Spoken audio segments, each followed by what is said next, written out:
शिवाय. ओम नमः शिवाय. ओम नमः शिवाय. ओम नमः शिवाय. नमः पार्वती पते शिव हर हर महादेव. सूत सूत महाभाग व्यास शिष्य नमोस्तुते. अद्भुतेयं कथा तात वर्णिता कृपयाशिनः. आपण आज तृतीय दिवसाच्या द्वितीय सत्राला प्रारंभ करत आहोत. पहिल्या सत्रामध्ये आपण बघितलं की कशा प्रकारे सूत महर्षींनी ज्ञान प्राप्त केलं. शौनकादिकांनी अनेक प्रश्न केले आणि त्या प्रश्नाचे उत्तर देत म्हणजे हाच प्रश्न पूर्वी एकदा नारदांनी ब्रह्मदेवांना विचारला. नेमकं नारद आणि ब्रह्मदेवांची भेट कशी झाली ते आम्हाला सांगा.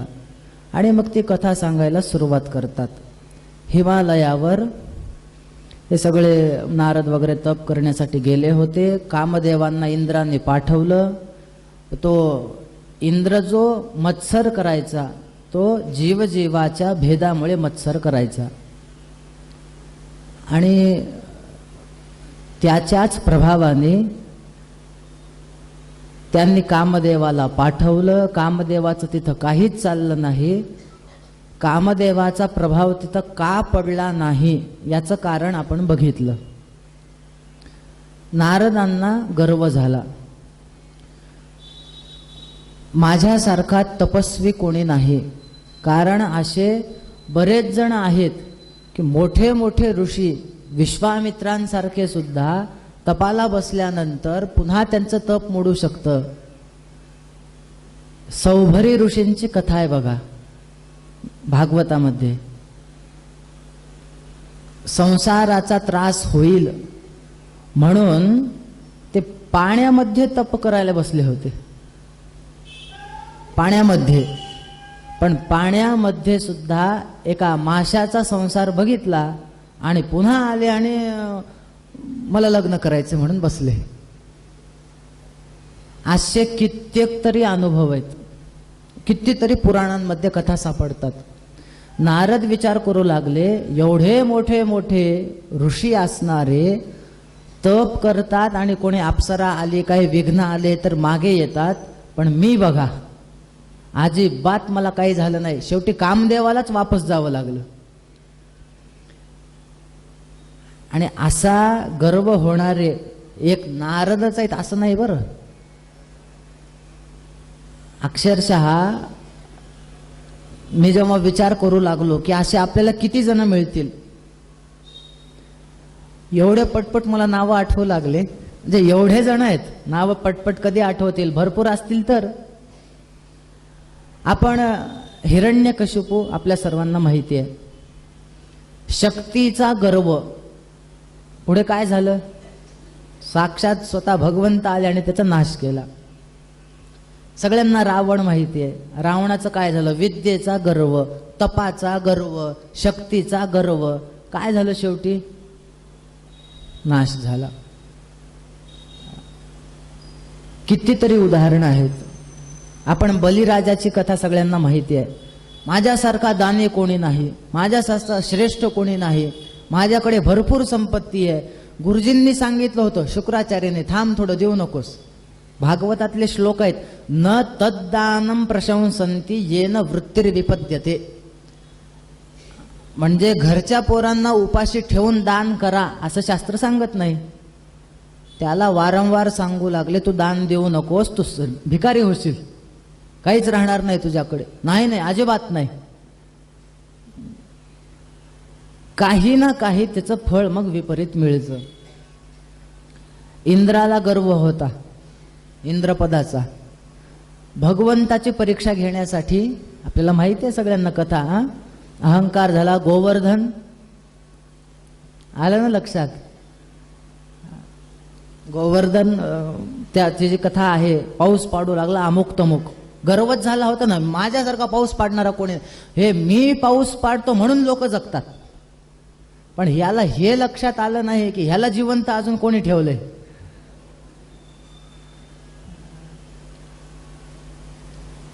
चंद्र आहे, सौंदर्याचा गर्व. त्याच्यानंतर ब्रह्मदेव आहेत, ब्रह्मदेवाने सुद्धा भागवतामध्ये देवाची परीक्षा घेतलेली आहे. ते वास्त्र सगळे पळवून नेले, सृष्टीकर्ता मी आहे, आणि खाली सगळेजण ह्याला देव म्हणतात म्हणे. बघू काय देव असतो तो. म्हणून ब्रह्मदेवाने परीक्षा घेतली, गर्व आहे मी सृष्टीकर्ता. नहुष राजा, अनेक उदाहरण आहेत, मी सांगणार नाही. नहुष राजा अगस्त्यांना म्हणू लागला, सर्प सर्प पुढे सरक, पटपट चल, पालखी घेऊन जात होते. संपत्तीचा गर्व होता. मी हे सगळं का सांगतो, एवढ्या सगळ्यांचे चरित्र बघितले, विश्वामित्र तर मला ब्रह्मर्षीच म्हणा म्हणून बसले होते. आपल्याला कथा माहिती आहे वसिष्ठ विश्वामित्रांचं. तो विश्वामित्र आधी कोण होते, ते राजर्षी होते, क्षत्रिय होते. मला ते ह्यांच्याकडे गेले, वसिष्ठांकडे, कामधेनू बघितली, मला पाहिजे, तुम्ही वाटेल ते घ्या पण गाय द्या. वसिष्ठांनी सांगितलं देत नाही, ही कामधेनू आहे, हे माझं सगळं काम करते. नाही, आमची एवढी व्यवस्था तुम्ही चांगली केली, कशामुळं, म्हणजे कामधेनू मिळो, मग आम्हाला द्या. म्हणजे देत नाही. म्हणे मी गर्वाने ह्याच्याने बळजबरीने घेऊन जाईल. म्हणे काही करा, बघा जाते. आपल्याला सगळ्यांना माहिती आहे त्यांची फजिती झाली. ब्रह्मतेजा पुढे त्यांचं क्षत्रिय तेज कमी पडलं. मग त्यांनी नाही, आता मी सुद्धा ब्रह्मर्षी होणार, मला सगळ्यांनी ब्रह्मर्षी म्हणावं.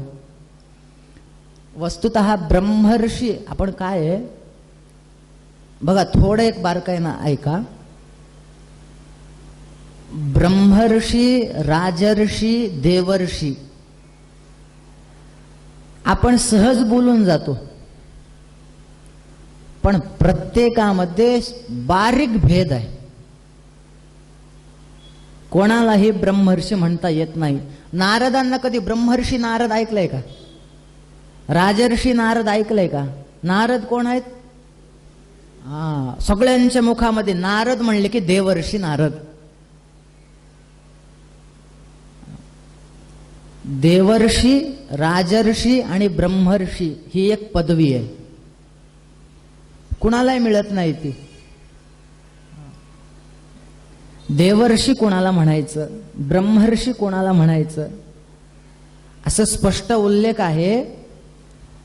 कर्मज्ञानो भयपरा विप्रा ब्रह्मर्षय स्मृताः. कर्म आणि ज्ञान या दोघांमध्येही जे राहून तत्वज्ञानाची प्राप्ती करून घेतात विप्र, त्यांना ब्रह्मर्षी म्हणतात. कर्म गौणा ज्ञानपरा विप्रा देवर्षय स्मृताः. कर्म गौण आहे, प्राधान्य दिले ज्ञानाला, ते देवर्षी आहेत. राजर्षी कोणाला म्हणायचं? तपश्चर्यां पुरस्कृत्य यथाशास्त्रम प्रजावनम ये क्षत्रियाः प्रकुर्वन्ति ते तु राजर्षय स्मृताः. तपश्चर्या करून, वनामध्ये जाऊन, आपलं सामर्थ्य प्राप्त करून जे आचरण करतात असे जे क्षत्रिय, त्यांना तुम्ही राजर्षी म्हणा. विश्वामित्र हट्ट धरून बसले, ही क्षत्रिय बलम, काही उपयोग नाही म्हणे क्षत्रिय बलाचा, मी आता काय करणार आहे, मी तप करणार आहे. भयानक तप केलं. आपल्या ते त्यांच्यामध्ये काय काय विघ्न आले ते सगळे जाऊ द्यात. अनेक वर्ष झाल्यानंतर जेव्हा ते परिपक्व झाले, आणि मग बऱ्याचदा वेळेस वसिष्ठांनी सांगितलं तुम्ही अजून ब्रह्मर्षी नाहीत. पण एके दिवशी वसिष्ठ ऋषी आणि अरुंधती माता एकमेकांना गप्पा मारत होते. काय सुंदर तेज पडले, काय सुंदर चांदणं आहे.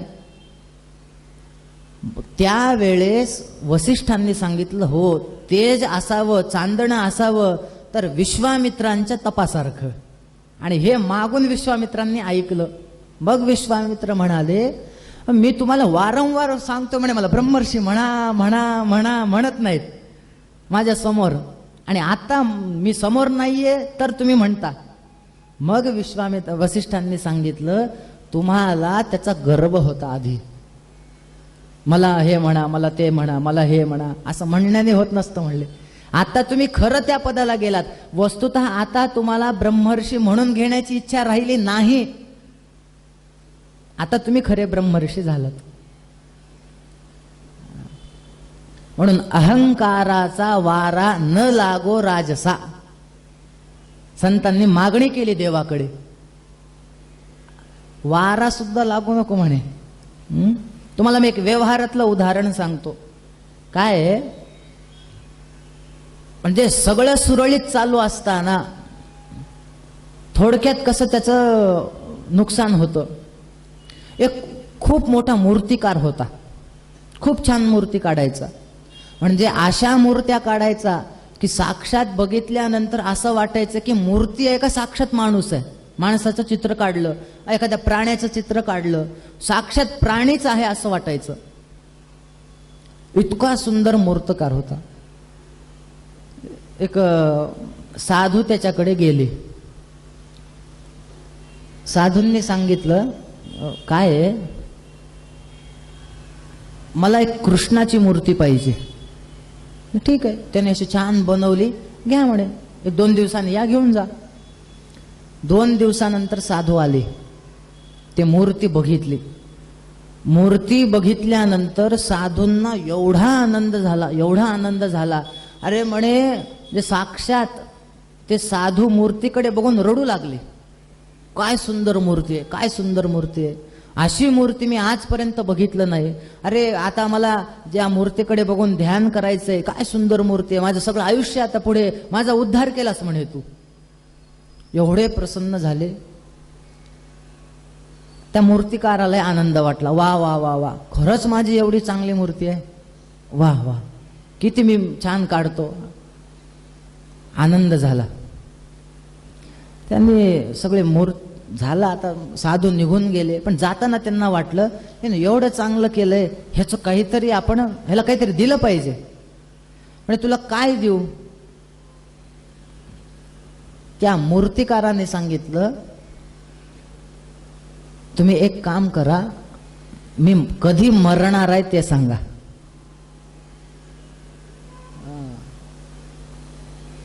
बऱ्याच जणांना सवय असते मृत्यू जाणून घ्यायची. मी कधी मरणार आहे सांगा. त्या साधूंनी सगळं काय ते डोळे वगैरे झाकले, काय करायचं ते केलं. ज्योतिषी होते चांगले, त्यांनी ओळखलं आणि सांगितलं, बरोबर पुढच्या रविवारी सकाळी 10 वाजता यमदूत तुला घेण्यासाठी येणार आहे. किती वाजता? कुठल्या वारी? आज कोणता वार आहे? शनिवार. म्हणजे उद्याच की हो. नाही, इथं येत नाही. शिवकथा चालू असताना यमाची ताकद आहे या मंडपात यायची.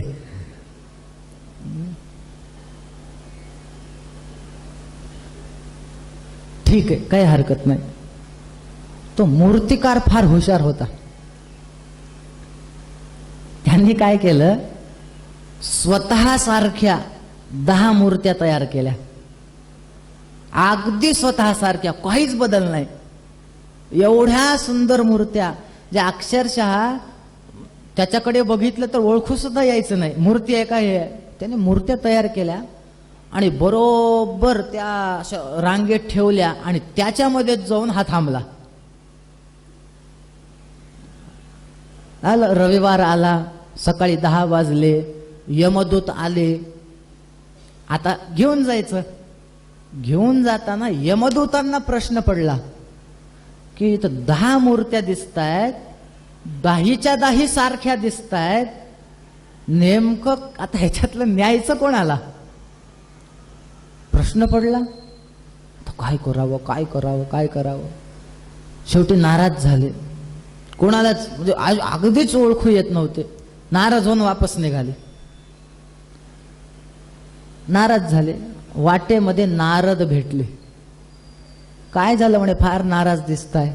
काय सांगावं, मला असं असं यमाने आज्ञा दिलेली आहे, त्या माणसाला आणा, तो मूर्तिकारच मला दिसत नाहीये, सगळे 10-12 त्याच्यासारखे दिसत आहेत, कसं करू आता? नारदांनी सांगितलं, माझ्यासोबत चला म्हणे, तुमचं काम मी करतो. मी सांगतो तुम्हाला कसं ओळखायचं त्याला. झालं. यमदूत गेले त्या नारदांसोबत. कुठे आहे म्हणे मूर्तिकार? नाही बघा इथं इथं घर आहे, पण बघा बघा एवढ्या मूर्त्या दिसत आहेत. नारदांना पण आश्चर्य वाटलं. नारदांना प्रश्न पडला, ह्याला खरं कसं ओळखायचं आता? बरं नाही ओळखलं तर मी मोठ्या ह्याच्याने सांगितलंय, चल मी सांगतो, आणि आता जर मी दाखवलं नाही तर? नारदांना प्रश्न पडला, काय करावं काय करावं, मला पण ओळखू येत नाहीये. मग नारद आता हुशार, नारदांनी डोकं लावलं. नारद त्या यमदूताला म्हणाले, तुला एक सांगू का रे? म्हणे काय? तू म्हणालास ते अगदी खरं आहे बघ. काय सुंदर मूर्तिकार असेल तो. हा, अरे अक्षरशः माणूस काहीच ओळखू येत नाही, सगळ्या मूर्त्या समान, एवढ्या सुंदर मूर्त्या तयार करणारा. पण तुम्हाला एक सांगू का म्हणे, नारद यमदूताला म्हणतात. काय? सगळं चांगलं आहे, पण ह्याच्यामध्ये ना एक चूक आहे. एक चूक आहे. हे वाक्य ऐकल्या ऐकल्या तो मूर्तिकार बाहेर आला. कुठली चूक आहे सांगा म्हणे. नारद म्हणाले, पकडा ह्याला जा घेऊन आता.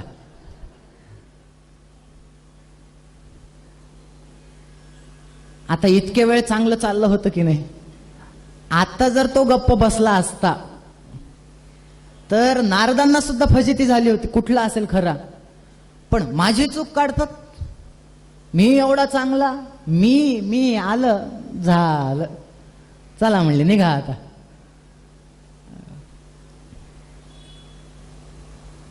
नारद सगळ्यात पहिल्यांदा शंकरांकडे गेले. माहितीये का? ऐकलं का? बातमी आली का कानावर? म्हणे काय? मी तपाला गेलो तो हिमालयामध्ये. मध्ये बर. इंद्राने कामदेवाला पाठवलं होतं. म्हणे बर. कामदेवाचा प्रभाव पडला नाही. म्हणे बर. कसं वाटतंय तुम्हाला? ऐकून आनंद झाला की नाही?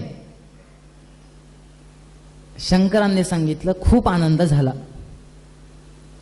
खूप छान. म्हणे असंच प्रगती करत राहा, फक्त एक काम करा, ही बातमी तुम्ही मला सांगितली ना, आता ही बातमी तुम्ही विष्णूंना सांगू नका. माणसांचं कसं आहे, सांगू नका म्हणलं, हा, बरेच जणांचं असतं, मी तुला म्हणून सांगते, तू कुणाला सांगू नको. ही म्हणजे हो मी अगदी कुणाला सांगत नाही. आता हे कुणाला सांगू नको म्हणलेलं हे राहवतच नाही ना. मग ही ऐकलं का, तुला म्हणून सांगते, कुणाला सांगू नको. असं करत करत सगळ्यात शेवटी ही बातमी फिरत फिरत एक जण जिनं हिला पहिल्यांदा सांगितलं तिच्याकडे येते, तुला म्हणून सांगते, कुणाला सांगू नको. मग हिच्या लक्षात येतं, अरे एवढी फिरत आली बातमी, नको म्हणलं की सांगावं फार वाटतं, हे काम करू नका म्हणलं की करावं वाटतं. हा माणसाचा एक स्वभाव आहे. शंकरांनी सांगितलं कुणाला सांगू नका. नारद म्हणाले, बरोबर आहे, मला आत्ता लक्षात आलं. म्हणे तुम्ही कशामुळं असं म्हणताय? म्हणे काय झालं? मला माहिती आहे म्हणे, ह्याच्या आधी फक्त कामावर विजय तुम्ही मिळवलेला आहे, कामदेवाचं भस्म तुम्ही केलेलं आहे. जर ही बातमी लोकात पसरली तर काय होईल? तुमच्या तोडीचा कोणीतरी येईल, मग लोक म्हणतील ते काय एकट्या शंकराने कामावर विजय मिळवला काय? नारद पण आहेत, म्हणून तुम्ही सांगू नका म्हणताय. यांच्या डोक्यात वेगळंच गर्व झालेला आहे. शंकरांनी खूप समजून सांगितलं, तसं नाहीये, तसं नाहीये, तुम्ही तसं करू नका. शंकरांची वाक्य आहेत बरं, रुद्र संहितेतील सृष्टिखंडातील 2ऱ्या अध्यायामध्ये स्वतः शंकर म्हणतायत, गोप्यम गोप्यम सर्वथाही नैव वाच्यम कदाचन. गोप्यम म्हणजे गुपित ठेवा बातमी, गुपित ठेवा, दोनदा सांगितलं. नैव वाच्यम, कुणालाच सांगू नका. एवढं सांगून सुद्धा नारदांवर काही परिणाम पडला नाही. तिथून गेले ब्रह्मदेवाकडे, तिथून गेले विष्णूंकडे. विष्णूंना सांगितलं, ऐकलं का, बातमी आली की नाही कानावर? म्हणे काय? मी कामदेवावर विजय मिळवलाय. खूप छान छान, वा वा वा वा. शिवपुराणात तर असं लिहिलंय, विष्णूंनी नारदांची स्तुती केली. पहिल्यांदा ऐकून, धन्यस्त्वं मुनिशार्दूल तपोनिधी हृदारधीः भक्तित्रिकं न यस्यास्ति काममोहादयो मुने. तुम्ही धन्य आहेत, तुम्ही मुनी आहेत ना, मग बरोबर आहे, तुमच्याकडे काम क्रोध नसणारच, तुम्ही विजय मिळवलेला असेल. नारद आता उपहासाने देवाला म्हणतात, काही नाही देवा, तुमचीच कृपा आहे, तुमच्यामुळेच झालं. भगवंतांनी ओळखलं की यांना फार गर्व झालाय, आता काहीतरी केलं पाहिजे. आणि मग भगवंतांनी एक छान पैकी एक नगरी तयार केली. सगळीकडे माया पसरवली आणि एक माया नगरी निर्माण करून, एवढं असं म्हणतात की एक जवळपास 100 योजन एवढं मोठं असलेलं नगर निर्माण केलं. त्याच्यामध्ये आता ही सगळी माया आहे. शीलनिधी नावाचा राजा आहे, त्याची एक श्रीमती नावाची कन्या आहे. काही ठिकाणी तिचंच नाव विश्वमोहिनी असं पण आलेलं आहे, पण शिवपुराणामध्ये स्पष्ट उल्लेख आहे श्रीमती नावाची कन्या. मोठी झाली, त्या राजाने ठरवलं, शीलनिधीने, मुलगी मोठी झाली, आता मुलीचं लग्न केलं पाहिजे. पूर्वीची पद्धत हे करायचं, काय म्हणतात त्याला, स्वयंवर ठरलं. नारदांना देवाने सांगितलं, कुठं चाललात? काही नाही, मी चाललो म्हणे, आता आमच्या फिरत राहतो. एक काम करा, या रस्त्याने जा म्हणे, आज नवीनच रस्ता तयार झालाय, खड्डे नाहीत. ठीक आहे, जातो. त्या रस्त्याने नारद निघाले. निघाल्याबरोबर ती नगरी लागली. त्या नगरीमध्ये गेले आणि ती मुलगी बघितल्यानंतर नारदांच्या मनामध्ये मात्र, हा काय मुलगी आहे, लग्न करावंच लागते म्हणे. आता झालं. राजाकडे गेले. गेल्यानंतर आता ऋषी आलेत. या या या या, बसा बसा. अस्या भाग्यम वदमुने सर्वं जातकमादरात कीदृशं तने तनयेयं मे वरमाप्स्यति तद्वद. त्या राजाने सांगितलं, म्हणे तुम्हाला ज्योतिष कळतं का हो? नारदांनी सांगितलं, कशासाठी पाहिजे आधी ते सांगा.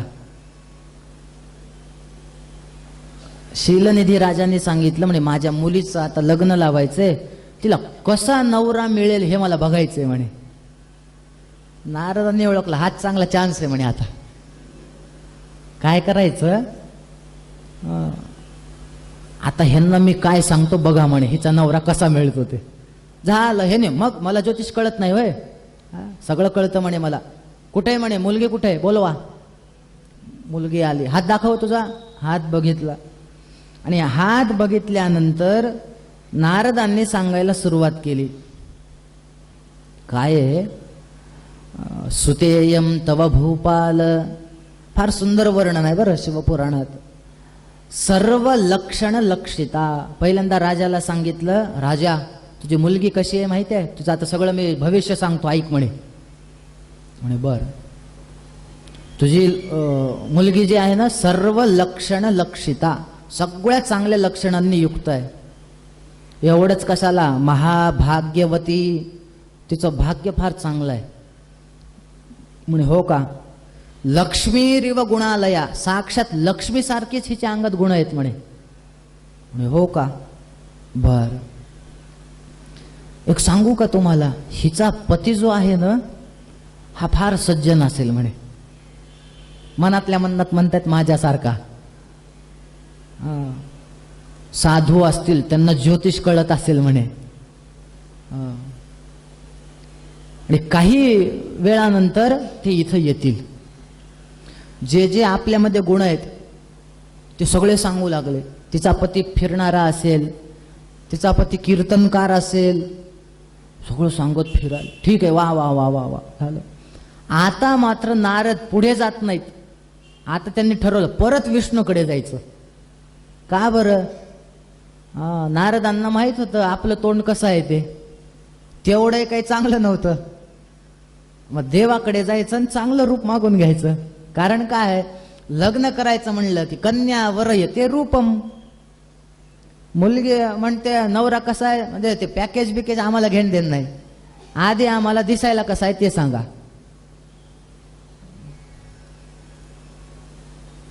मी असं ऐकलंय, म्हणजे ह्याच्यात असं वर्णन आहे की कन्यावर येते रूपम, विवाहाच्या वेळेस मुलगी रूप बघते म्हणे, पण आता विवाहाच्या वेळेस आधी सरकारी नोकरी आहे का नाही ते बघतात म्हणे.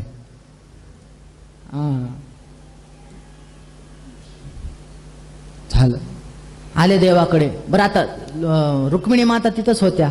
एवढं तोराने म्हणता येणार नाही मला लग्न करायचे, कारण 10-15 मिनिटाखाली काय म्हणाले होते, मी कामावर विजय मिळवलाय. गेले देवाकडे. देवा थोडं बाजूला येता का? हो. मी काय, मला ना लग्न करायचंय.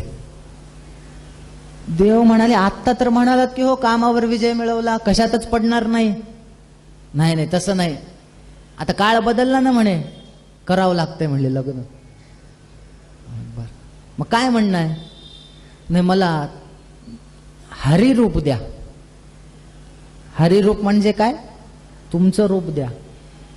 भगवंताने काय केलं, हरी या शब्दाचे अनेक अर्थ आहेत. संस्कृतची मज्जा असते. सैंधव, सैंधव म्हणजे काय माहिती आहे? घोडा. आता मजा बघा, एक माणूस जेवायला बसला, जेवताना आपल्या मुलाला हाक मारली आणि सांगितलं सैंधव मानय. आता मजा अशी आहे, सैंधव शब्दाचा जसा अर्थ घोडा आहे तसाच अर्थ मीठ पण आहे. आता जेवायला बसल्यानंतर सैंधव मानय म्हणल्यानंतर घोडा आणायचा का मीठ आणायचा? तुम्ही काय कराल? मीठ आणणार, बरोबर आहे ना? त्या त्या प्रसंगानुसार बघायला पाहिजे. आता नारदांना हरी शब्दाचे अनेक अर्थ नारदांना माहिती होते, पण नारदांनी विचार केला लग्न करायचे, मला रूप चांगलं पाहिजे, म्हणून हरिमुख द्या. याचा अर्थ काय? तुमचं रूप द्या. पण हरी शब्दाचे दुसरे असे अर्थ आहेत. हरी म्हणजे सिंह. हरी याचा अर्थ माकड.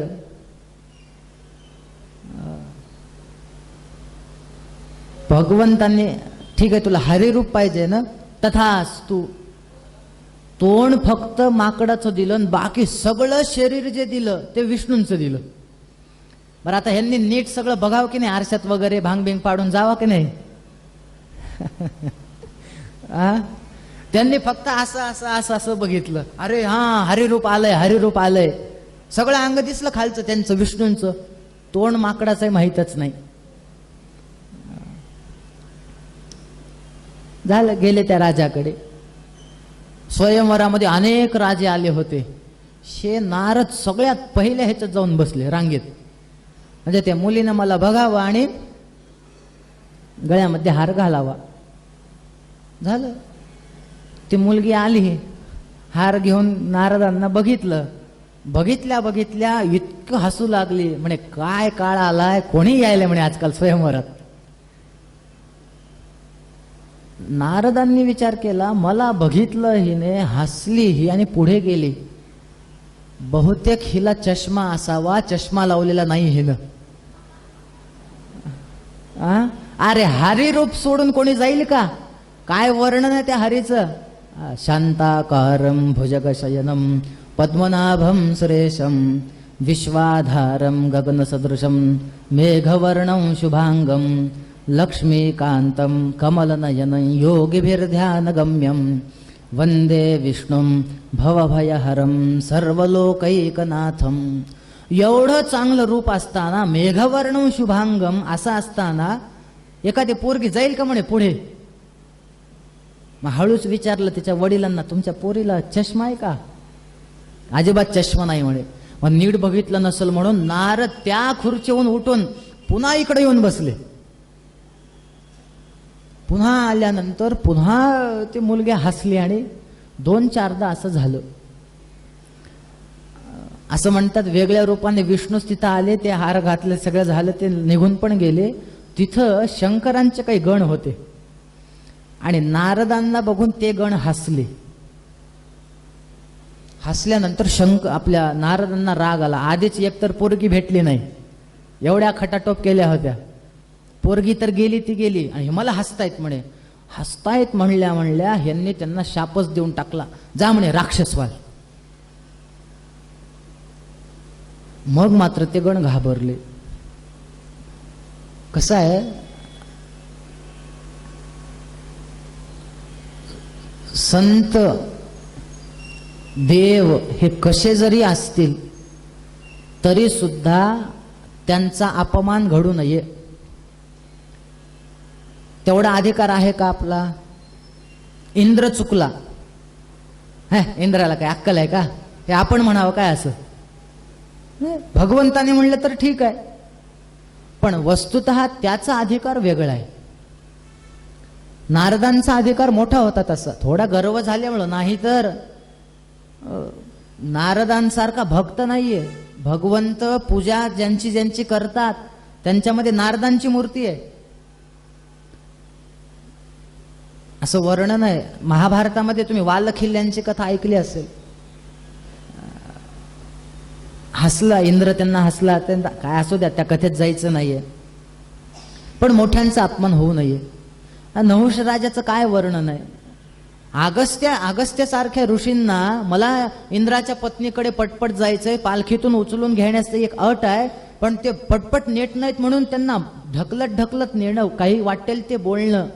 काय पुढे काय झालं, आम्हाला सर्प म्हणजे पुढे चल असा अर्थ आहे. आम्हाला सर्प म्हणतोस का, तूच सर्प होशील, शाप दिला. म्हणून उपनिषदांमध्ये वर्णन आहे,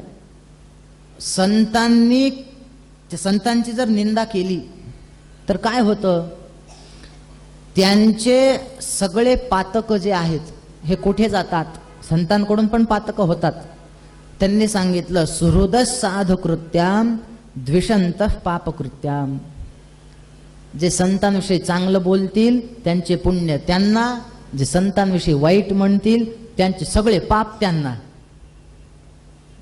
भागवतात दशमस्कंदात वर्णन आहे, हन्ति सर्वाणि श्रेयांसी पुंसो महदति क्रमः. मोठ्या व्यक्तींचा अपमान जर केला तर म्हणे आपले सगळे पुण्यकर्म केलेले निघून जातात. म्हणून हे जे सांगतात ना, आई वडिलांना शिव्या देऊ नका, मोठे आहेत, मातृदेवो भव, पितृदेवो भव, आचार्य देवो भव, अतिथी देवो भव, हे सगळं कशासाठी आहे? जर आपल्याकडून अपमान घडला तर मात्र अधोगती होते. हे अपमान करतात, त्यांना शाप देतात, तुम्ही राक्षस व्हाल. त्यांनी सांगितलं आमची काय चुकी आहे, तुमचं तोंडच तसं आहे म्हणून आम्ही हसलोत. म्हणे काय झालं तोंडाला? म्हणे विश्वास नसत बसेल ना, चला म्हणे आमच्यासोबत दाखवतो. नारदांना एका नदीच्या तटावर घेऊन गेले. स्वच्छ पाणी होतं. त्यावेळेस काय कुठल्या कारखान्याचं पाणी येत नव्हतं पाण्यामध्ये, असं काही कचरा वगैरे नव्हता नदीमध्ये, शुद्ध पाणी होतं. तोंड बघितलं, ते मुख दिसलं. मग बघितल्यानंतर त्यांना वाटलं अरे खरंच हसण्यासारखं तोंड आहे, मी तुम्हाला विनाकारण शाप दिला म्हणे. पण ठीक आहे, मी आता तुम्हाला एक उशाप देतो, तुम्ही आसुर व्हाल, राक्षस व्हाल, पण तेव्हा सुद्धा तुम्ही शंकरांचे भक्त व्हाल. शिवपुराणात असं वर्णन आहे की हेच दोघं पुढे रावण आणि कुंभकर्ण झालेत, असं शिवपुराणात वर्णन आहे. मग आता जय विजयांचं काय? बरोबर, हा प्रश्न मला पण पडला होता. जय विजय यांना सनकादिकांचा शाप आहे, तुम्ही 3 जन्मामध्ये असुर व्हाल, रावण, कुंभकर्ण, शिशुपाल, दंतवक्त्र आणि हिरण्याक्ष, हिरण्यकशिपू. असं असेल तर रावण, कुंभकर्णांना त्यांनी शाप दिलेला आहे, तर मग नारदांनी कोणाला दिला? मी खूप विचार केला. मग असं लक्षात आलं की संगती कशी लावायची. मग आता संगती तर लावावी लागेल. आता आपण असा अर्थ लावू शकतो बघा, हे जे रुद्रगण होते हे रुद्रांचे जसे भक्त आहेत. आता एक प्रश्न असा आहे, शंकर आणि विष्णू यांच्यामध्ये भेद आहे का? नाहीये. मग हे जर रुद्रगण असतील तर हेच विष्णुगण पण असतील की नाही? असतील. मग असं समजा की हेच जय विजय असतील आणि हेच गण असतील, हेच दोघं असतील. त्यांना शाप दिला. अजून एक संगती अशी लागते, कल्पभेदाने कथा वेगवेगळ्या आहेत, अशी पण संगती लागते. बर. पण आता मात्र नारदांचं डोकं सरकलं. मी चांगलं म्हणून देवाकडे गेलो होतो, मला वाटलं देव हुशार आहेत, चांगले आहेत. तुम्हाला सांगतो, शिवपुराणामध्ये नाही त्या शिव्या दिलेल्या आहेत नारदांनी विष्णूंना. नाही त्या तुम्हाला मी वाचून दाखवतो, शिव्यासहित, श्लोकासहित वाचून दाखवतो. रागाने आले विष्णूकडे. सुरुवातच इथून केली, हे हरे त्वं महादुष्टः कपटी विश्वमोहनः परोत्साहं न सहसे मायावी मलिनाशयः मोहिनी रूपमादाय कपटं कृतवान् पुरा असुरेभ्योपायत्स्त्वं वारुणीममृतं नहि चेत् पिबेन्न विषं रुद्रो दयां कृत्वा महेश्वरः भवेन्नष्टाखिला माया तव व्याजरते हरे गतिस्स कपटातेति प्रिया विष्णो विशेषतः साधु स्वभावो नो भवान स्वतंत्र प्रभृणा कृतः. शिव्या आहेत ह्या, ऐकायला मस्त वाटते पण शिव्या आहेत. सुरुवात केली, हे हरे त्व महादुष्टः. विष्णूंना सांगितलं तुमच्यासारखा दुष्ट माणूस कोणी नाही. पुढे सांगितलं कपटी विश्वमोहनः, तुमच्यासारखा कपटी कोणी नाही. एवढंच कशाला, परोत्साहम न सहसे. नारद एखाद्या सामान्य माणसासारखं देवाला म्हणतात, माझा उत्कर्ष तुम्हाला देखवत नाही. तुम्हाला वाटलं ना माझी लक्ष्मी एवढी सुंदर पत्नी आहे, मग माझ्यासारखी पत्नी नारदाला कशाला भेटावं, कारण ती लक्ष्मी सारखी होती. तुम्हाला देखवत नाही. शंकरांनी समुद्र मंथनाच्या वेळेस विष जर पिलं नसतं तर तुमचं भांड उघड पडलं असतं म्हणे. तुम्ही सांगितलं होतं ना समुद्र मंथन करायला, काही झालं तर मी आहे. शंकरांनी विष पिलं नसतं, तुम्ही पिणार होतात का? त्यांनी पिलं म्हणून तुम्ही वाचलात, नाहीतर तिथं सुद्धा कपटच केलात तुम्ही. असं नारद बोलायला सुरुवात करतात. पण रागामध्ये, बोलण्याच्या नादामध्ये साक्षात भगवंतांना शाप देतात. ऐका म्हणे, मला तुम्ही माकडाचं तोंड दिलंय, मला स्त्री वियोग घडलेला आहे, मी तुम्हाला शाप देतो. तुम्हाला सुद्धा एका अवतारामध्ये तुम्हाला सुद्धा पत्नीचा वियोग होईल आणि तुम्हाला असेच माकडं कामाला येतील, असा शाप दिला आणि रागानं निघून गेले. आता हे आपल्याला कळालं पुढचं. हे पुढचा जन्म म्हणजे कोणता, कुणाच्या पत्नीचं हरण झालं, रामांच्या. आणि सहाय्यासाठी कोण घेतलं, माकडच घ्यावं लागले शेवटी. हे नारदांचा शाप होता. काय भगवंतांना कसं होतं, नारदांची ही फजिती का झाली माहितीये का? ह्याचं पहिलं कारण शिवपुराणामध्ये एक सांगितलंय, नारदांनी शंकरांचा अपमान केलाय. कसा, कुठं अपमान केला? नारद जेव्हा कैलासावर गेले, सांगतायत की मी असं असं तप केलं. शंकरांनी पहिलं वाक्य सांगितलं होतं, विष्णूंना सांगू नको. ह्यांनी ऐकलं का? नाही. महादेवाचं ऐकलं नाही, अशी फजिती होणार नाही का? मग विष्णूंनी सांगितलं की साक्षात महेश्वरांच्या मायेमुळं तुमची अशी फजिती झाली. मला सुद्धा जो शाप मिळाला असेल तुमच्या मुखातून तो महेश्वरांमुळेच मिळालेला असेल. ठीक आहे, आता झालं ते झालं, तुम्हाला आता खरं कळालंय काय? सगळी माया शंकरांनी बाजूला केली. मग ह्यांच्या लक्षात आलं, हो देवा, आम्ही तुम्हाला शाप द्यायला नव्हता पाहिजे. बोलून विचार करावा का विचार करून बोलावं?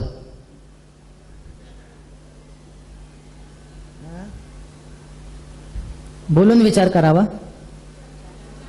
विचार करून बोलावं. ठीक आहे, आता विचार केला नाही तुम्ही, दिला एकदम शाप, भोगतोच बाबा, आम्ही भक्तांचे शाप भोगायला तयार आहेत, काही हरकत नाही.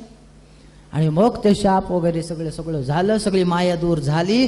मग विष्णूंनी सांगितलं, तुम्ही एक काम करा, शंकरांचा अपमान केलाय, आता तुम्ही शंकरांचं सगळं तत्व जाणून घ्या, शंकरांची सगळ्या तीर्थयात्रा करा आणि मग तुम्ही त्या पातकातून बाजूला व्हाल. म्हणे मग हे ज्ञान कोणी सांगेल मला? मग सांगितलं, तुम्ही तीर्थयात्रा करा, जिथं जिथं ज्योतिर्लिंग आहेत तिथं जा आणि ते सगळं करून ब्रह्मदेवाकडे जा, ते सगळं तुम्हाला सांगतील. आता ही सगळी कथा का आली माहितीये? शौनकांनी विचारलं होतं, शौनकांनी प्रश्न विचारले, ह्यांनी सांगितले हे प्रश्न नारदांनी ब्रह्मदेवाला विचारले.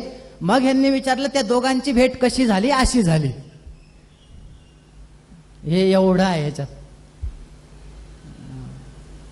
ठीक आहे, गेले नारद त्यांच्याकडे, ब्रह्मदेवाकडे गेले, सांगितलं अमुक अमुक मी तीर्थयात्रा करून आलोय, मला तुम्ही आता काही तत्वज्ञान द्या, शंकराविषयी काही सांगा. अनेक प्रश्न नारदांनी विचारलेले आहेत.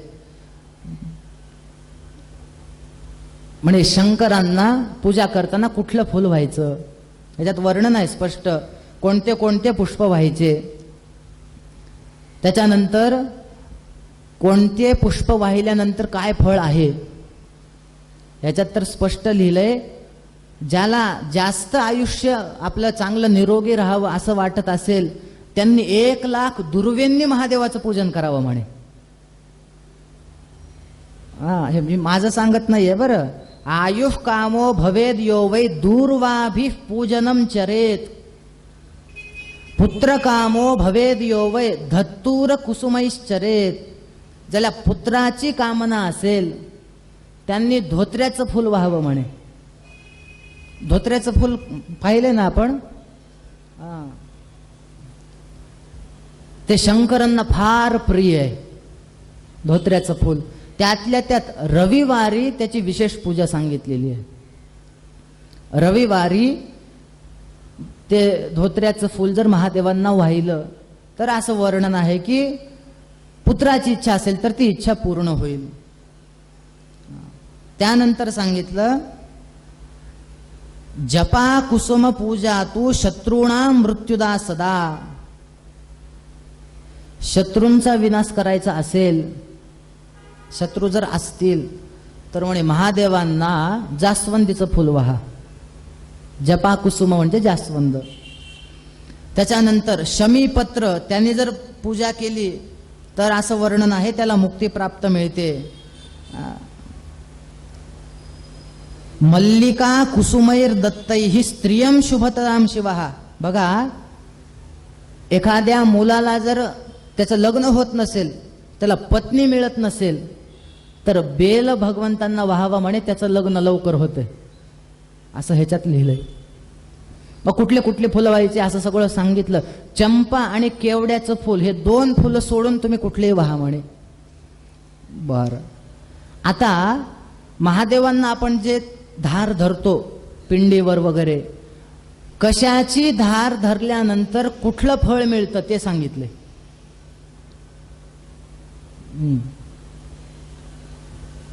धृतधारा शिवे कार्या यावन्मंत्र सहस्त्रकम तदा वंशस्य विस्तारो जायते नात्र संशयः.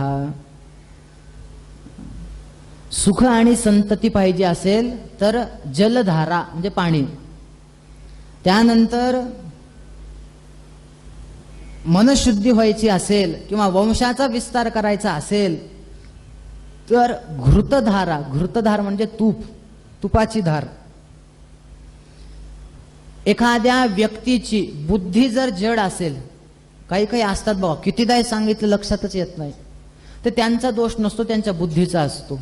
मग बुद्धी जर जड असेल आणि तिला जर चांगलं करायचं असेल तर साखरयुक्त दूध त्याची धार घाला म्हणे. नुसतं दुधाचं फळ वेगळं आहे आणि शर्करा मिश्रित दुधाचं फळ वेगळं आहे. बुद्धीसाठी साखरयुक्त दूध. असं म्हणतात की तसं जर केलं तर त्याची बुद्धी कोणासारखी होते? साक्षात बृहस्पती सारखी त्याची बुद्धी होते म्हणे, असं वर्णन आहे. घरामध्ये सारखं भांडणं होत असतील, स्वगृहे कलहो नित्यम, सारखं जर भांडणं होत असतील तर फक्त दुधाचं तुम्ही हे करा, दुधाची धार हे करा. शत्रू जर आपल्याला त्रास देत असतील, ऐकतच नसतील, तर तेल धारा, शत्रूणाम तापनार्थम वै तैल धाराम शिवोपरी. रोग वाढलेत, कमी होत नाहीयेत, त्याच्यासाठी मधुधारा, मधु म्हणजे मध, त्याच्याने तुम्ही हे करा. आणि तुम्हाला जर साक्षात मोक्ष पाहिजे असेल तर म्हणे गंगा जलाने तुम्ही भगवान शिवशंकरांचा अभिषेक करा. हे सगळं वर्णन केलं, अनेक प्रश्न विचारले. मग त्याच्यामध्ये सृष्टी कशी झाली ते सगळं वर्णन आलं. आणि शेवटी विचारलं की महादेव कुठं राहतात? म्हणे हिमालयावर. बर, सुतांनी बोलत बोलत सांगून टाकलं, आधी हिमालयावर राहायचे, नंतर कैलासावर गेले कुबेरामुळं. म्हणे कैलासावर गेले, असं काय घडलं की महादेवांना हिमालय सोडून कैलासावर जावं लागलं? ते कृपा करून आम्हाला सांगा. मग आता पुन्हा ह्यांनी सांगायला सुरुवात केली. फार सुंदर कथा आहे बरं या गुणनिधीची.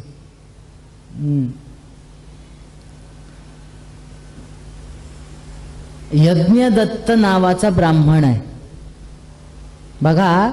शंकर कैलासावर राहण्यासाठी का गेले त्याची ही कथा आहे. यज्ञदत्त नावाचा ब्राह्मण, त्याला एक मुलगा होता, त्याचं नाव आहे गुणनिधी. वस्तुतः नाव आहे गुणनिधी, पण वाटेल तसा वागायचा, वाटेल तसा. म्हणजे गुणनिधी याचा अर्थ काय? सगळ्या गुणांची खाण, म्हणजे ह्या माणसाकडे सगळे गुण आहेत चांगले, या अर्थानं गुणनिधी शब्द आहे. बरोबर बरोबर त्याच्या विरुद्ध होता. काही काही नावं असे असतात बघा, त्या माणसांचे ते नावं असतात, पण वागणं मात्र. तुम्हाला असे काही नावं माहित आहेत का? त्यांचं नाव एक आहे आणि अर्थाच्या वेगळंच वागतात? नाही. मी सांगू का दोन चार तसे? आमच्याकडे एक अशोक नावाचा माणूस आहे. आता अशोक याचा अर्थ काय? जो कधी दुःखी नसतो. तो अशोक 12 महिने त्याच्या तोंडावर 12 वाजलेला असतात.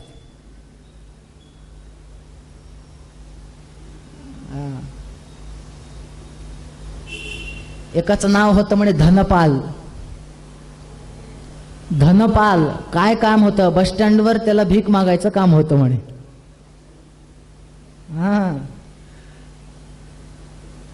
नाव होतं विद्यानिधी.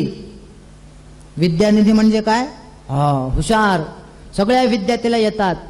विद्यानिधी नाव. नाव काय बेटा? म्हणे विद्यानिधी. 3चा पाडा म्हण. 3 1 3, 3 2 9. 3चा पाडा कडेला लागत नाही. विद्यानिधी. माझ्याकडे असे खूप नाव आहेत बरं. सोनूबाई एक पूर्वीच्या काळात नाव होतं, सोनूबाई. एकही अलंकार नाही. लक्ष्मीकांत.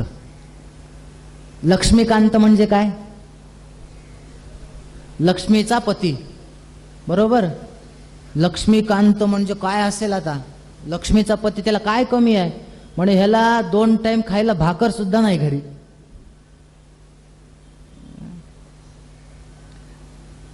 फार नाव आहेत. गंगाबाई, गंगाबाई नाव, आणि दररोज 4-4 किलोमीटर पाणी आणायला घागर घेऊन जाते म्हणे. असं वेगवेगळे, ते विनोद म्हणून सांगतोय. हा, नाव आहे गुणनिधी, पण वाटेल तसं वागतो. वागण्यामध्ये काही तथ्य नाही. आणि मुख्य असं होतं, कांपिल्य नावाचं नगर आहे, त्याच्यामध्ये तो राहायचा. वस्तुतः यज्ञदत्ताचे जर विशेषण बघितले, तो कसा होता म्हणजे ह्याचे वडील दीक्षितो यज्ञदत्ताख्यो यज्ञ विद्या विशारदः वेद वेदांग विप्राज्ञो वेदांतादिषु दक्षिणः. यज्ञयाग दररोज केल्याशिवाय जेवायचं नाही. सगळ्या विद्यांमध्ये पारंगत होता. अतिशय उत्तम वेदांताचं त्याला तत्वज्ञान होतं. अग्निशुश्रूषणपरः, अग्नीची सेवा नित्य करायचा. वेदाध्यायन तत्परः, सगळं चांगलं होतं. एवढा विद्वान होता, गावामध्ये त्या यज्ञदत्ताला एवढा मान होता म्हणजे अक्षरशः समोरून जात असेल तर कोणी त्याला नमस्कार केल्याशिवाय पुढे जायचं नाही, एवढा मान. आणि खराच तो विद्वान होता. त्याची जी पत्नी होती ना, ती मात्र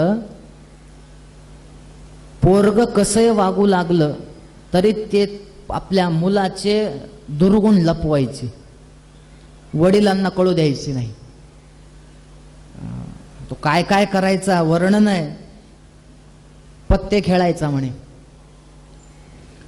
वडिलांनी विचारलं आईला, कुठे गेलाय गुणनिधी? आईने सांगायचं, नुकतंच आता एक मित्र आला होता आणि 2-4 पुस्तक घेऊन खास अभ्यासासाठी मित्राकडे गेलाय. स्वतः आई सांगायची.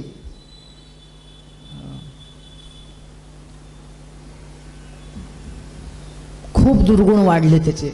कसं आहे, वेळेवर जर त्याला तुम्ही दाबलं नाही, त्या मुलाला जर चांगले शिक्षण दिलं नाही, तर नंतर मात्र जसा जसा हा मोठा होऊ लागला ना, त्याची आई त्याला म्हणायची, अरे बाळा आता बस झालं रे, आता तुझ्या लग्नाचे दिवस आलेत, आता असे वाईट वागू नको तू.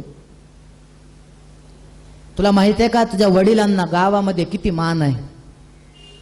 म्हणे हो का, बर. मग तुझा सख्खा मामा मोठा वेदांती आहे, त्याला सगळे मानतात. आपलं कुळ काय आहे बघ, एवढ्या मोठ्या घराण्यामध्ये आपण जन्माला आलोत आणि तू असं मद्य पिणं पत्ते खेळणं असं करतोस? मला सांगा, लहानपणापासून आता लग्नाला आलाय, आई काही बोलली नाही, आता पोरग ऐकतंय का? ऐकेल? आता ऐकत नाही. म्हणून त्याला चांगले संस्कार कधी द्यावेत, तो आपल्या हातात आहे तोपर्यंतच त्याला चांगलं करा. एकदा बाहेर गेला, म्हणून आपल्याकडे सांगितलेलं आहे, माता शत्रू पिता वैरी येन बालो न पाठितः न शोभते सभामध्ये हंसमध्ये बको यथा.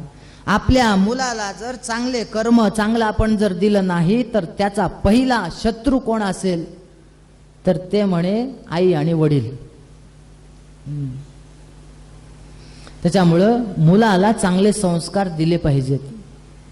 जर त्या शास्त्र असं सांगतं की आई वडील जर एखाद्या वेळेस वाईट निघाले आणि मुलगा जर चांगला निघाला, तर तो मुलगा आपल्या आई वडिलांचा उद्धार करतो. पण मुलगाच जर वाईट निघाला तर तो आई वडिलांचा उद्धार करत नाही, उलट सगळ्या कुळाचा नाश करतो.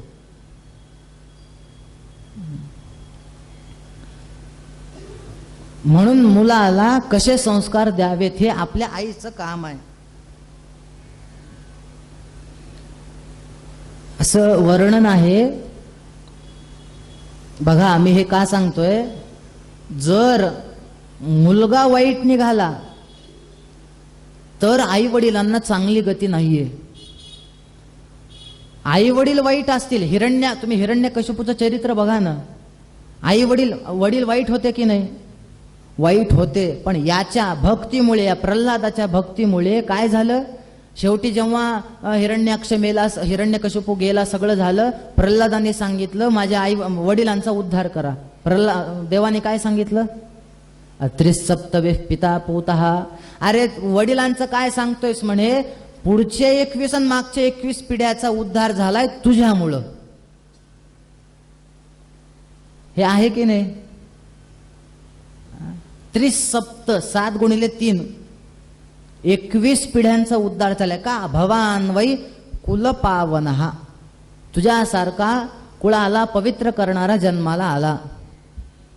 पण आता आई वडील चांगल्या गतीला आहेत, पण मुलगा जर वाईट असेल तर काय होते ते ऐका. एक हंस आणि त्याची पत्नी हंसिणी वनातून जात होते आणि भयंकर अचानक पाऊस सुरू झाला. खूप मोठा पाऊस चालू होता. आता काय करावं? घर तर लांब आहे, रात्र झाली. आता म्हणजे जवळच एका झाडावर मुक्काम करावा म्हणून तिथं गेले आणि तिथं एक कावळ्याचं घरटं होतं. तिथं कावळा होता त्या झाडावर. हंसिणी तिथं रात्रभर राहिले. कावळ्याने बघितलं, अरे हंसिणी खूप सुंदर दिसते म्हणे. पुढच्या दिवशी त्यांनी सांगितलं, ही माझी बायको आहे. कावळ्याने सांगितलं. भांडणं गेले कोर्टात. जजला सांगितलं, हे बघा ना, ही हंसिणी माझी बायको आहे आणि हा हंस म्हणतो त्याची बायको आहे. बघा, तुम्हीच निकाल लावा आता. हंस पांढरा, ती हंसिणी पांढरी, हा काळा, तरी पण म्हणतो ही माझी बायको आहे. तर काय करावं? कसा निकाल लागावा? जजला काहीच कळत नव्हतं. आता काय करावं? त्या ह्यांनी सांगितलं, जजने, मी तुम्हाला उद्या ह्याचा निकाल देतो. ठीक आहे.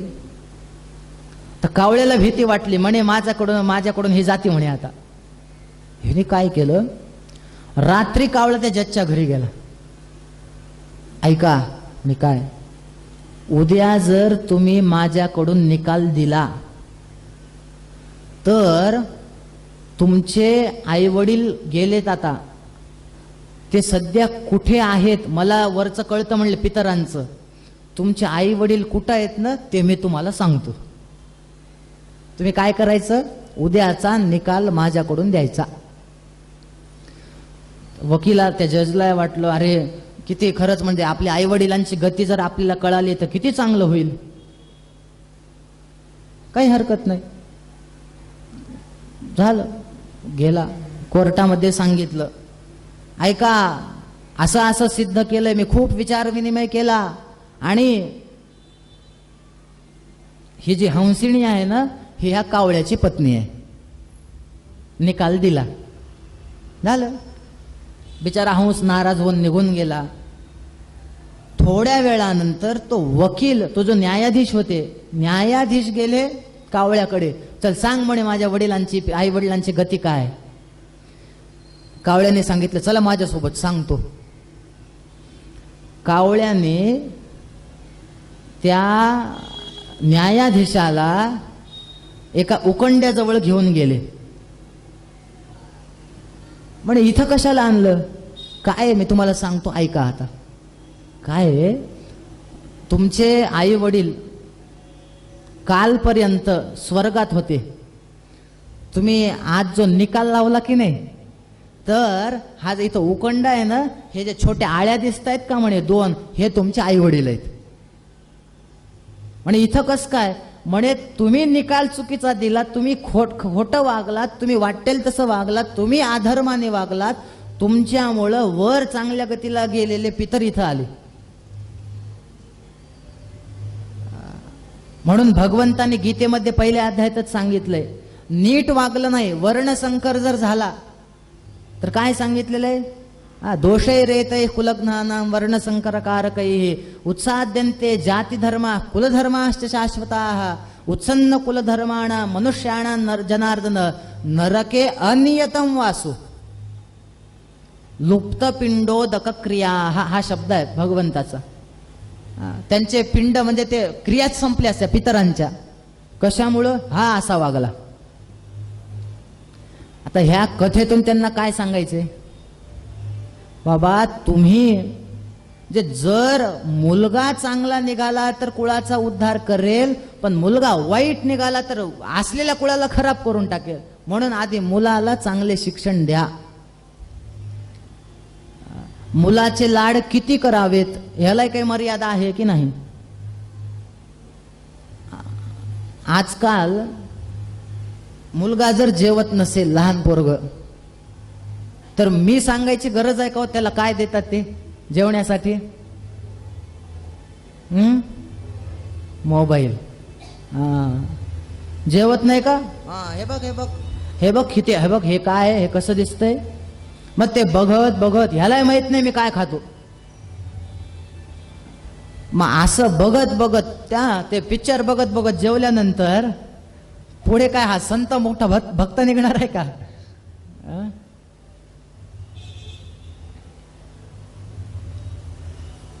13 तास मोबाईल बघणारे काही जण आहेत. 12 13 तास. अशी बातमी आहे, एका आईने मोबाईल फारच बघतोय मुलगा म्हणून तो मोबाईल काढून घेतला आणि लपून ठेवला, तर त्या मुलाने आईचा खून केला. आता हे इथपर्यंत का गेलं? लहानपणापासून मुलगा त्या मुलाला मोबाईलच जर दाखवला नाही, तो काय 5 वर्षाचा असताना म्हणणार आहे का मला मोबाईल माहिती आहे, अमुक अमुक आहे, हे दाखव तरच जेवतो? तो ऐकत नाही म्हणून डायरेक्ट मोबाईल. ते चुकीचं आहे. महाभारतामध्ये असं संवाद आहे, मला वाटतंय भीष्म आणि नाही कृष्ण आणि युधिष्ठिर यांचा संवाद आहे. त्यांना एक आश्चर्य दिसलं युधिष्ठिराला. काय दिसलं? एक गाय होती आणि एक वासरू होतं. ते जे वासरू होतं त्याला ती गाय अशी चाटायची.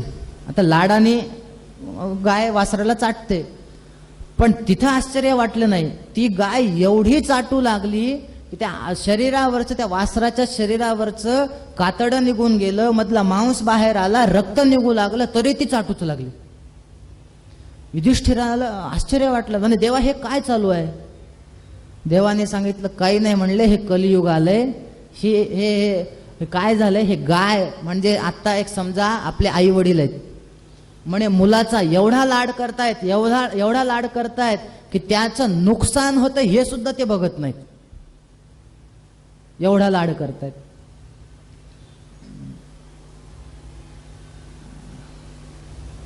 हे सगळ्या कथा ज्या आहेत ना, नुसतं गुणनिधी होता आणि काहीच नाही, थोडं पुण्य केलं झाला कुबेर, एवढंच सांगायचं का यांना? पुराणातल्या कथेचा अर्थ आपल्याला 3ही पातळींवर घ्यावाच लागतो. आध्यात्मिक, आदिभौतिक, आदिदैविक. या पातळीवर जाऊन जर आपण विचार केला तर त्याचं आपल्याला खरं काय स्वरूप आहे ते कळतं. असं म्हणतात, तुम्हाला खोटं वाटेल, तुम्हाला कदाचित माहिती असेल, फार प्रसिद्ध एका कवीची कथा आहे. लहान मुलगा शाळेत गेला, बरेच दिवस झाले, त्या शिक्षकांनी त्याला एक लिफाफा दिला, हे घे, उघडायचं नाही, घरी जायचं आणि तुझ्या आईला तेवढं दाखवायचं, उघडायचं नाही. म्हणजे ठीक आहे. मुलगा आनंदाने घरी आला, आपल्या आईला सांगितलं, आई म्हणे शिक्षकांनी थोडं हे काहीतरी दिलंय लिफाफा वगैरे, बघ काय आहे ते, मी काही वाचलं नाही. आईने ते लिफाफा उघडला. लिफाफा उघडल्यानंतर ते वाचलं, त्याच्यात काय लिहिलंय, आणि वाचल्या वाचल्या आईच्या डोळ्यातून ढळढळ पाणी आलं, अश्रू आले. तर लहान मुलाने विचारलं, आई रडायला काय झालं तुला? नाही काही नाही रे. नाही नाही, अरे माझ्या आनंदाचे अश्रू आहेत म्हणे हे. म्हणे हो, असं काय लिहिलंय त्याच्यामध्ये? त्या आईने सांगितलं काय म्हणे ह्याच्यामध्ये ना की असं लिहिलंय की तुमचा मुलगा खूपच हुशार आहे आणि आमची शाळा थोडी लहान आहे, तुमच्या मुलाच्या बुद्धीसारखे आमच्याकडे शिक्षक नाहीत, त्याच्यामुळं तुम्ही ह्याला घरी घेऊन जा आणि एखादे दुसरे शिक्षक बघा किंवा तुम्हीच शिकवा, विनाकारण आमच्यामुळं ह्या मुलाचं नुकसान कशाला, असं त्या चिठ्ठीमध्ये लिहिलंय म्हणे. मुलाला एवढा आनंद झाला, वा वा वा वा वा वा वा वा वा, काय सुंदर आनंद झाला. आईने त्याला घरीच स्वतः शिकून, जे येत नाही ते स्वतः शिकून, जे येतं ते देऊन, वेगवेगळ्या पद्धतीनं पुस्तकं आणून स्वतः वाचून, हे करून ते करून सगळं करून त्या मुलाला खूप हुशार केलं, मोठा वैज्ञानिक केलं. तो छानपैकी आता समाजामध्ये फिरू लागला, फार मोठं त्याला नाव मिळालं. आणि नंतर बराच काळ झाला, आता आई म्हातारी झाली, आई गेली. फिरू लागला, इकडं तिकडं राहायचा, काय आपलं आपलं वागायचा, वैज्ञानिक होता. एके दिवशी जुनं सामान काढताना त्याला ती चिठ्ठी भेटली. त्या चिठ्ठीमध्ये काय लिहिलं होतं माहिती आहे? त्या चिठ्ठीत स्पष्ट लिहिलेलं होतं की हा तुमचा जो मुलगा आहे ना, हा मानसिक रूपाने ह्याची बुद्धी चांगली नाहीये, याला आम्ही शिकवू शकत नाहीत, हा काहीच शिकायच्या लायकीचा नाही, ह्याला तुम्ही घरीच ठेवा, हे त्याच्यात लिहिलेलं होतं. त्यांनी ते वाचलं, त्याला त्याच्या डोळ्यातून अश्रू आले आणि मग लक्षात आलं की असं लिहिलेलं असताना सुद्धा आईने माझ्यावर कसे संस्कार करून मला शिकवलं, आणि हा दुसरा तिसरा कोणी नसून हाच थॉमस एडिसन आहे ज्यांनी बल्बचा शोध लावला.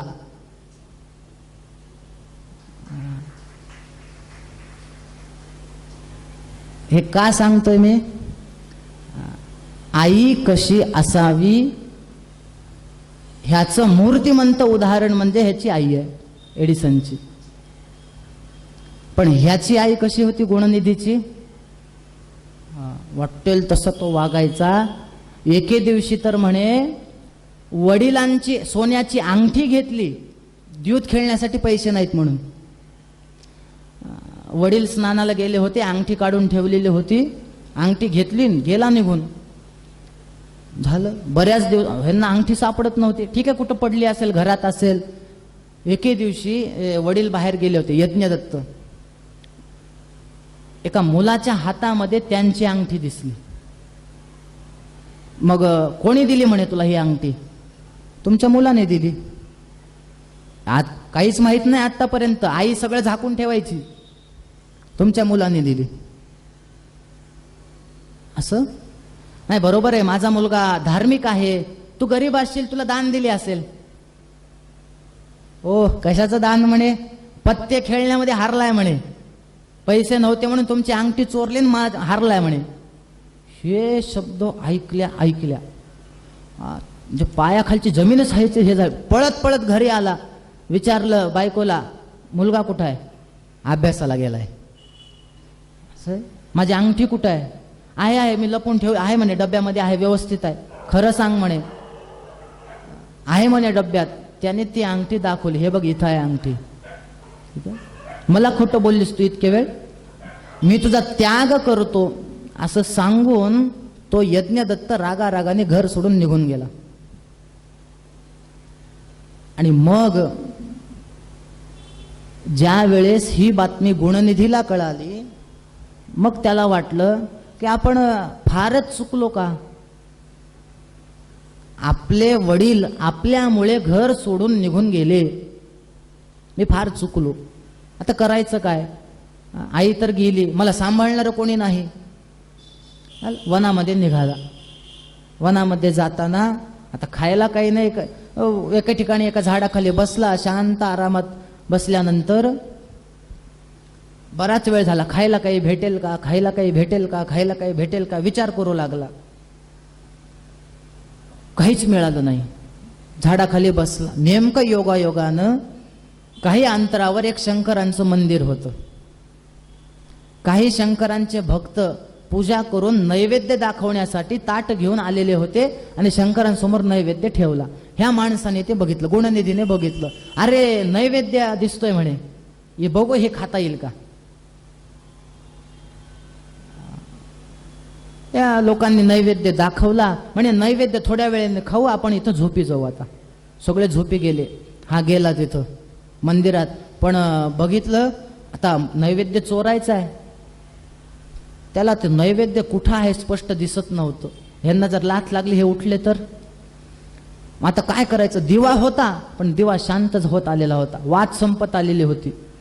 त्याच्या अंगावर जे काही फाटकं तुटकं जे काही वस्त्र असेल, उपरणं असेल, त्याने ते फाडलं, त्याचे ते वात तयार केले, तेलात बुडवून ते थोडं ते अग्नी ह्याला लावून पुढे केलं. नैवेद्य दिसू लागला. ते पात्र घेतलं, घेऊन जाणार तेवढ्यात पाय लागला एकाला. उठले आणि बघितलं, अरे नैवेद्य चोरतो, देवाचं नैवेद्य चोरतो, मारा म्हणे ह्याला. अक्षरशः त्याला एवढं मारलं त्याचा त्याच ठिकाणी मृत्यूच झाला.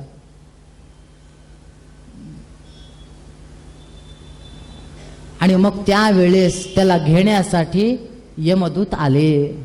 तेवढ्यामध्येच रुद्रगण आले, थांबा, ह्याला घेऊन जाऊ नका. म्हणे का, हा शंकरांचा भक्त आहे, शंकरांनी ह्याच्यावर कृपा केली म्हणे. त्या विष्णुदूता ह्यांनी सांगितलं, तुम्हाला कळतंय का म्हणे काहीतरी. यमदूत म्हणतायत. म्हणे काय झालं, तुम्हाला ह्याची पाप सांगू का, काय काय आहेत ते. त्यांनी सगळी यादी सांगितलेली आहे. कुलाचारम प्रतिर्यैष पित्रोर्वाक्य परांगमुखः सत्यशौच परिभ्रष्टः संध्यास्नान विवर्जितः. अरे ह्याने आयुष्यामध्ये वडिलांचं कधी ऐकलं नाही. कुलाचार कुलधर्म याला काही माहिती नाहीत, काहीच चांगलं ह्याने केलेलं नाही. आम्ही याला घेऊन जाणार, पापी आहे हा. पण तुम्हाला एक सांगू, त्या शिवकिंकरांनी काय सांगावं, फार सुंदर श्लोक आहेत बरं. म्हणे ठीक आहे, हे सगळं त्यांनी पाप केलेत, पण ऐका म्हणे, यांनी त्या यमदूत म्हणू लागलेस, अहो एवढंच काय, ह्याने साक्षात शंकरांचा नैवेद्य चोरण्याचा प्रयत्न केलाय. शिवनैवेद्य शिवनिर्माल्य यांचा कधीही आपल्याकडून अपमान होऊ नये असं वर्णन आहे. ह्याने अपमान केलाय. मग ह्यांनी सांगितलं असं नाहीये म्हणे, यांनी मान्य अपमान केलेला आहे, सगळं ठीक आहे, पण ह्याने भगवान शिवशंकरांच्या मंदिरामध्ये स्वतःचं उपर्ण फाडून दिवा प्रज्वलित ठेवलाय. एवढ्या अशा पुण्याच्या प्रभावाने आम्हाला शंकरांनी पाठवलंय, आणा माझ्याकडे. म्हणून भगवंत वारंवार सांगतात, स्वल्पमप्यस्य धर्मस्य त्रायते महतो भयात. थोडा केलेला धर्म कधी कुठं कामाला येईल सांगता येत नाही. जा आमच्याकडे घेऊन जाय, जा म्हणे. ते गेले सगळे यमाकडे. तुम्ही सांगा म्हणे यादी आम्हाला कोणाकोणाला आणायची नाही, आणायचं ते सांगा सगळं. आता ह्यांनी मोठी यादी दिली. ऐका म्हणे कोणाकोणाला आणायचं. सर्वे शृणुत मदवाक्यम. ऐका मी काय सांगतो ते. कोणाकोणाला आणायचं नाही. ये त्रिपुंडधरा लोके विभूत्या सितया गणाः ते सर्वे परिहर्तव्या नानेतव्या कदाचन. ज्याच्या मस्तकावर त्रिपुंड धारण केलेलं आहे भस्म, त्याला माझ्याकडे आणू नका. त्याच्यानंतर उद्धूल न करा ये हे विभूत्या सितया गणाः ये रुद्राक्षधरा लोके जटाधारिण एव ये ते सर्वे परिहर्तव्या नानेतव्या कदाचन. ज्याच्या शरीरावर रुद्राक्ष आहे त्याला आणू नका. असं वर्णन आहे की हा पुढच्या जन्मामध्ये कलिंग देशाचा एक अरिंदम नावाचा राजा होता. त्याचा मुलगा झाला, त्याचं नाव आहे दम. त्या जन्मामध्ये या गुणनिधीने एकच काम केलं म्हणे. सगळ्यांना सांगायचा दीपदान करत जा. सगळ्यांना सांगायचा जागोजागी मंदिरामध्ये दिवे लावा. मी सांगतोय ते ऐका. त्या जन्मामध्ये त्यानं एकच कर्म केलं, फक्त देवतांच्या मंदिरामध्ये दिवे लावायचे. दुसरं काहीच केलं नाही त्यांनी. दिवे लावायचे, दिवे लावायचे. आणि त्या प्रभावाने पुढचा जन्म, आता भगवंत प्रसन्न झाले, एवढे माझं हे करतोयस म्हणे, पुढचा जन्म तुझा जो होईल ना, हा साक्षात कुबेर होशील. एवढंच कशाला, तू माझा आवडता मित्र होशील. भगवंत त्याच्या तपाने प्रसन्न झाले. त्याच्यात सुद्धा एक छोटी सुंदर कथा आहे.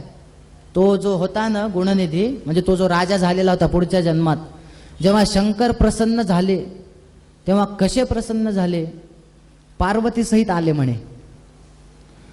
आणि हा जो मुलगा होता, हे जे तप करणारा राजा, तो असं सारखं एकटक पार्वतीकडे बघू लागला. पार्वतीला राग आला. सारखं माझ्याकडे बघतो म्हणे, सारखं माझ्याकडे बघतो. पार्वतीने त्याचा एक डावा डोळाच फोडून टाकला. मग शंकरांनी सांगितलं, अगं हे काय केलंस तू? नाही म्हणे, हा माझ्याकडे एकसारखं बघतो. त्यावेळेस शंकरांनी सांगितलं, तुला माहिती नाही हा तुझ्याकडे का बघतो? तुला सांगू का हा का बघतोय तुझ्याकडे? वाईट दृष्टीने बघत नाही म्हणे, याच्या मनात सध्या असा विचार चालू आहे की तू असं काय पुण्य केलं असशील की तू माझ्या बाजूला थांबलीस. हा विचार तो करतोय, म्हणून तुझ्याकडे बघतोय. मग पार्वतीच्या लक्षात आलं. मग त्याला सांगितलं, ठीक आहे म्हणे, काही हरकत नाही. जरी म्हणून त्यावेळेसपासून त्याचं पिंगलाक्ष असं एक नाव पडलंय. काही हरकत नाही म्हणे, जे झालं ते झालं, पण तरी सुद्धा तुला काही त्रास होणार नाही असं मी वर देते. पार्वतीने वर दिला. मग सांगितलं, मी कुबेर होणार आहे ना आता पुढच्या ह्याच्यात, एक काम करायचं, माझी नगरी कुठली आहे म्हणे, अलका नगरी तुला देऊन टाकतो. मग देवा एक काम करायचं, तुम्ही माझे मित्र आहेत ना, आता मी सांगेल ते ऐकणार ना? म्हणे हो, अलका नगरी जवळच कैलास आहे, तुम्ही आजपासून तिथं येऊन राहायचं. मग त्यांनी सांगितलं, काही हरकत नाही, तू म्हणशील भक्त आहेस ना, 10,000 वर्ष तप केलेस ना तू, आता मी तुझ्यावर प्रसन्न आहे, मी तुझ्या बाजूला येऊन राहतो, कैलास पर्वतावर येऊन राहतो. शौनकांनी विचारलं, सांगितलं, का हो, आम्ही जे जे प्रश्न विचारले ते फार सुंदर उत्तर दिले. सुतांनी विचारलं, तुमचे आजचे काय काय प्रश्न होते? म्हणे, नारद आणि ब्रह्मदेवांची भेट कशी झाली, काय घडलं हे सगळं तुम्ही सांगितलं. त्याच्यानंतर आमचा प्रश्न होता, हा नेमकं भगवान कैलासावर का आले, ते सुद्धा प्रश्न सुटले. शंकरांना कुठले फुलं वाहायला चालतात, कशाची रुद्रधारा, आपण जे लिंग हे लिंगावर पूजन करतो ते कशाचं, ते सगळं कळालं. सगळं सांगितलं तो. पण मला सांगा, अजून तुम्ही महादेवाचं एकही लग्न सांगितलं नाही. उद्या आपण सतीचरित्र बघणार आहोत, पार्वतीचं पण चरित्र बघणार आहोत. पण उद्या श्रावणी वगैरे आहे, इथं बरेच कार्यक्रम आहेत. आणि तो लग्नाचा जो प्रसंग आहे, जास्त करून शंकर आणि पार्वती, हा प्रसंग शिवपुराणामध्ये फार रंगवलाय. त्यामुळं सतीचरित्र आणि पार्वती चरित्र दोन्ही एका दिवसात होणार नाहीत. त्याच्यामुळं सतीचरित्र पण विस्तारानं आहे, अगदी सतीच्या जन्माच्या आधीपासूनची कथा याच्यात. त्यामुळं उद्या आपल्याला सती मातेचं चरित्र बघायचंय, ते संपल्यानंतर पार्वती मातेचं पण चरित्र बघायचंय. पण विवाह मात्र कुणाचा? शंकर आणि पार्वती यांचा विवाह आपण परवा दिवशी करणार आहेत, 5व्या दिवशी. आपल्याला, आपण जसं रुक्मिणी विवाह केला होता ना, तसं छानपैकी आपण विवाह करणार आहोत. हे सगळं चरित्र जे आहे ते उद्याच्या आपण भागामध्ये बघूयात. आजची कथा, आता 8:05 झालेत, त्यामुळे परत आपलं रामाचं वगैरे पद आहे. आजची कथा आपण इथेच थांबूया. नमः पार्वती पते शिव हर हर महादेव.